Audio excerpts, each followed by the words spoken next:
వాళ్ళిద్దరి మధ్యలో ఉన్న ప్రేమ చూస్తే ఒక తండ్రికి కొడుకు మధ్యన ఉన్న ప్రేమ.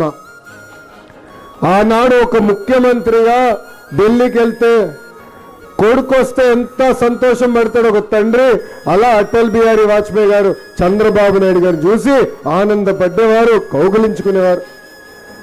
ఇప్పుడు మాట్లాడుతున్న డబుల్ ఇంజిన్ సర్కార్ 1998లోనే ఆంధ్ర రాష్ట్రానికి డబుల్ ఇంజిన్ సర్కార్ ఏర్పడింది. ఈరోజు హైదరాబాద్ ఇంత అభివృద్ధి చెందిందంటే దానికి కారణం ఇక్కడ ఉన్న అటల్జీ గారు. బాబు గారు ఒక్క కోరిక కోరారు, ఐఎస్బి కావాలంటే కలిసికట్టుగా తీసుకొచ్చారు. ఇన్సూరెన్స్ కి సంబంధించిన రెగ్యులేటరీ ఏజెన్సీని ముంబైలో కాదు హైదరాబాద్ లో కావాలని కోరితే అటల్ బిహారీ వాజ్పేయి గారు శాంక్షన్ చేశారు.